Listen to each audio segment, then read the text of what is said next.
Following 4 weeks of back-to-back tournaments in Asia, the HSBC BWF World Tour moved to Europe, with Odense hosting the Danisa Denmark Open 2018, presented by Victor. Fans were treated to top-class action on finals day, with the world #1 starring in all 5 disciplines. First up was the women's singles final between Tai Tzu Ying and Saina Nehwal. Tai was chasing one of the few titles to have eluded her, while Nehwal was hoping to halt a 10-match losing streak against the top-ranked player. Tai was her usual dominant self in the opener, taking the game 21-13. Nehwal then regrouped and played at the same suffocating pace and accuracy that saw her beat Nozomi Okuhara and Gregoria Mariska Tunjung en route to the final. Only playing the net as and when she gets there first. Yep. And that's really good tactics. That's really nice. The Indian clinched the second game 21-13. What I learned from the finals was she's #1 for a reason, that she's been able to maintain those 3 games at the same pace. So I need to really work on that and, be ready for third game as well in the same kind of intensity. Tai came back even stronger in the decider, racing through the game 21-6 to win her 7th title on the HSBC BWF World Tour this year. 我觉得今天算发挥还可以，但我觉得他今天其实给我非常多的难受的地方吧，就是不好打。那我很高兴自己可以赢了今天的比赛。今天其实压制我很多的后场吧，让我自己其实多了很多的失误，然后我觉得他今天速度也非常的快。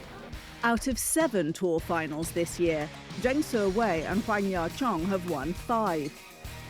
In contrast, their opponents, Dechapol Puawaranukro and Sapsiri Tairatanachai, were contesting their first tour final.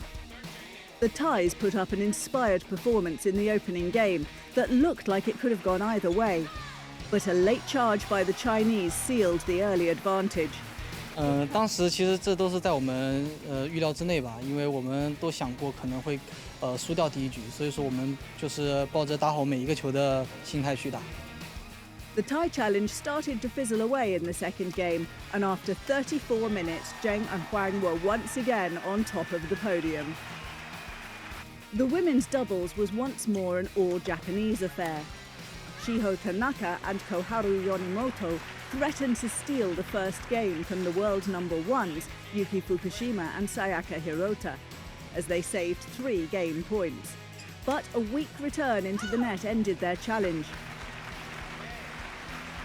The second game followed a similar pattern, with the lead changing hands several times.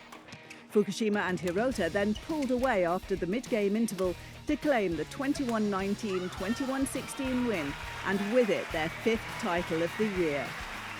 The men's doubles contest was evenly matched, with Marcus Finaldi-Gideon and Kevin Sanjaya Sukamuljo holding a slender 5-4 edge over Takeshi Kimura and Keigo Sonoda. The Japanese stayed within touching distance for the first part of Game 1, but their defence quickly collapsed from 8-all onwards. The second game was more closely contested until 15-all, before the top seeds won 6 of the last 7 points to seal the 21-15, 21-16 victory. I think we a little bit more focused than them today. The game was tough, but we managed to keep focus each and every point, so we didn't lose too much point. Japan's second title of the day rested on the shoulders of Kento Momota. Despite leading for most of the first game, Zhou Tianchun found himself game points down. A run of 3 straight points brought the game to deuce, but some deft touches at the net gave Momota the early advantage.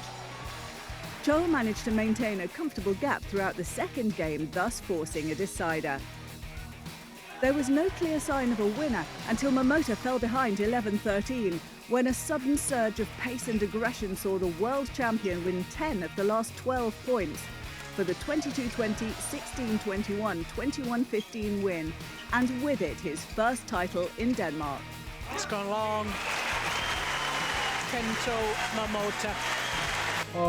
这赛季后面他的速度还是加得很快吧，所以他一直加速，还有保持他的进攻，所以他得分的点会比较多吧。对，可能没有意识到吧，就是他的积极度还是比我高。当然我也是可以更积极，只是点没有拿得比较好，拿的点比较好吧，所以会比较没有机会进攻。ネット前からのロビングを相手にすごいスマッシュで決められるパターンが多くて、そのネット前に踏み込んでヘアピンショットを増やしたことが勝因かなと思います。The HSBC BWF World Tour heads to Paris next for the Yonex French Open 2018 that gets underway on the 23rd of October. We'll recap the action from France on next week's show.